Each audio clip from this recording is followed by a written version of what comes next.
I begin, as always, in the matchless glories and precious name of Jesus. This video is my review of Avengers Endgame. So, yeah, this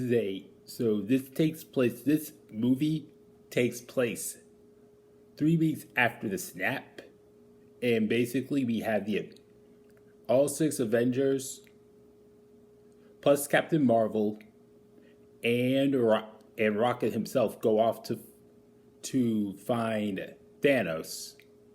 They find him. They learn that sadly he destroyed all 6 of the Infinity Stones, and he is offed, meaning that this was all off, basically all for nothing. So I liked how I liked how they reference what he did at the end of the Infinity Gauntlet, on which both this movie and Infinity War were based on. Namely, at a farming, things like that. So, this goes 5 years, by the way, the next scene, it takes 5 years. 5 years have passed, and it's clear that 5 years have passed since that rumor that 5 year gap that this movie took place in, it was actually a true thing. So 5 years have passed, and we're seeing how people are dealing with a snap, it seems like. And then a mouse somehow frees Scott Lang from the quantum realm, which we saw him in Ant-Man and the Wasp. And then he meets up with all 6 of the Avengers, and he comes up and they have an idea from him on how to go back in time and set things right. Basically, so yeah, that's the whole of the film. Basically, the gist of the film. So here's what I liked: fan service, all the homages, specifically all the homages to the previous films, as it should be, since this is the closing. This movie is to be a bookend, a closing to this saga that began in 2008. Basically, specifically, I like the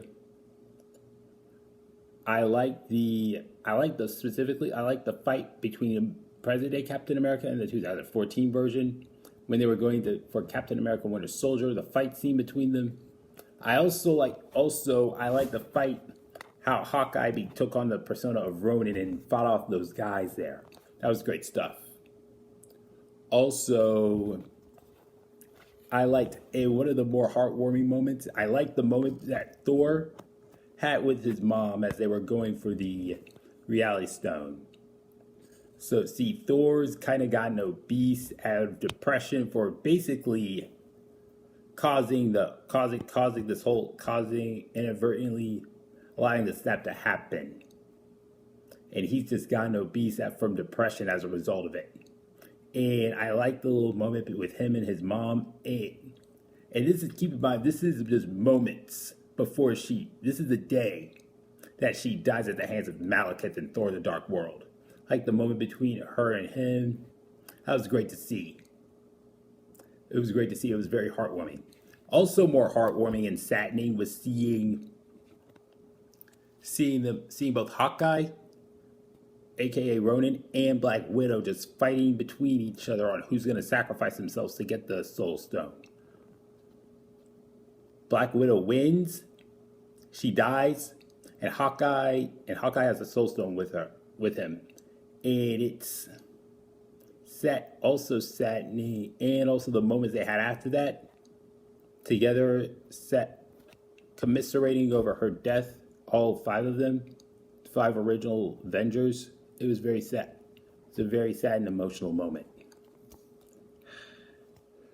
But the biggest part was the third act, when after the Professor Hulk, Bruce Banner snaps everybody back into existence, even the Thanos and his minions from 2014, the 2014 version of Thanos shows up, destroys the shield.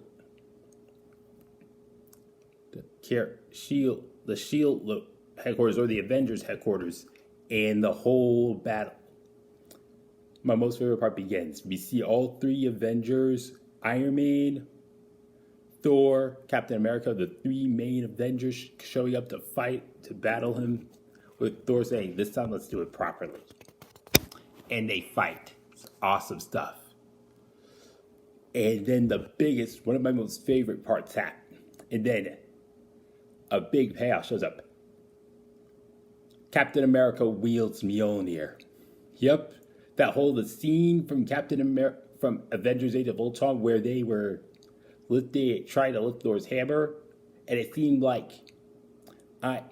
Captain America could, but he decided not to. It paid off, and he completely wields it. It causes Thor to say, "I knew it," just giving a reference back to that scene, and then we see a fight between Captain America and Thanos, which references a dialogue between him and Thanos in Infinity Saga, where he says something to the effect of, "As long as there's one man standing against you, you won't win." And Thanos is like, "Said noble sentiments from one who's about to die." Captain America is like, "I live by those sentiments." And then Thanos says, "Then die by them you shall." That was a great reference to that moment. So, and then I liked how he looked with this determined look as he's faced down by all of Thanos' armies. And then he hears familiar voice say, "On your left, Falcon." And then all these circles, portals show up, and then everybody who was snapped out of existence comes. And they're ready to, and he's like, finally we hear him say that famous phrase, "Avengers, assemble." Yes. And the whole battle ensues. The whole battle was awesome. Every good moment. Every hit that Thanos got was awesome. Every hit. And then we have it, he says, "I am inevitable," Thanos says at the end of it. He tries to perform the snap and wipe out everybody in the universe. Doesn't work. And then he sees Stark with all 6 gems and some sort of Infinity Gauntlet. He says, "And I am Iron Man." And and Thanos and his minions are snapped out of existence for good. Nice callback to the beginning, to the end of the film that started it all. And then we have, I like the ending, I like that Tony got a Viking funeral. It's great. I'm glad that everybody was there. Everybody was there as they should be, as he's the guy who saved them all.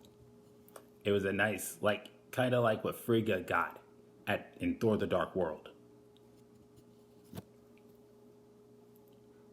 Yeah, and it was and I like that at the end we just saw Captain America just went back to the past of 1940s where he could finally get that dance with Peggy that he wanted.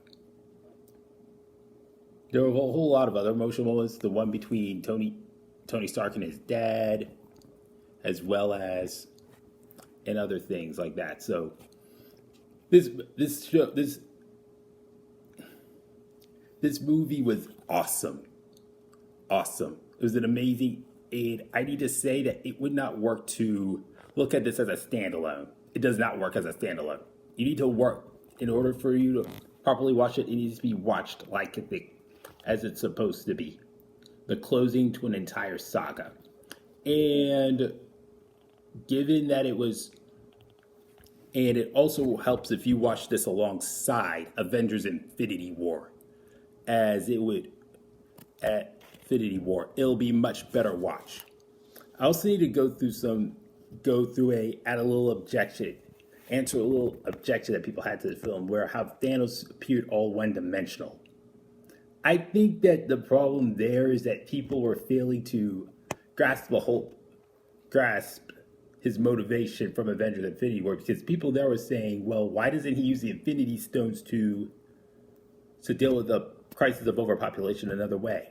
That's because Thanos was trying to prove that Thanos is trying to snap half the universe out of existence because he wants to prove his the people of his world Titan? Wrong. That's why he's doing this thing. He's forcing over the whole universe as a whole. And he felt that the whole universe would be grateful for what he did. That's what he thought. That's what he said to Doctor Strange back in Infinity War. So of course, when he learns that they're trying to undo what he did, the 2014 version finds out that they're trying to undo what he did. He's like, fine, y'all not grateful. I'll just wipe out the entire world, entire universe, and just make it into my own image. It's personal now. So this is truly who Thanos was. It also feels like it's a reflection of all the Marvel films up to that point, where the heroes were the focus and the bad guy more or less got shafted and wasn't as developed as he or she could have been. Whereas Infinity War was a Thanos film where the bad guy was more fleshed out. So it's the reversal of Infinity War. And also, I want to give a few predictions. Prediction is I sense that Kang the Conqueror is going to replace Thanos because, as Hulk said, going back to the past to take us home will not change the present they're in now. It would just create another timeline. And they created a whole lot of timelines from this. So they basically all but opened the door for Kang the Conqueror to show up. Here's the thing.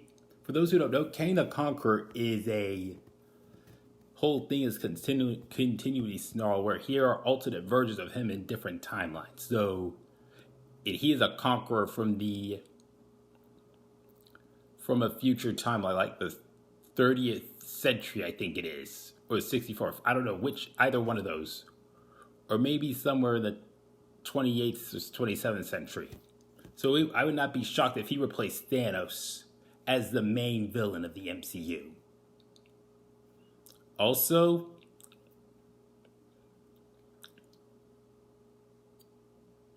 I'm trying to think about if there's anything else I left. So, basically, anyways, great film, very good film, a very good close to a saga that began in 2008. None of us never thought it would grow to be this big. I'll have to give this thing 11 out of 10. Yes, good film. All right, anybody? All right, if anybody, please like this video, subscribe to this channel, and as I said in my I said in another video, I have a Patreon now, and I would love it if you would become a patron and support me on Patreon. All right, that's all for this video.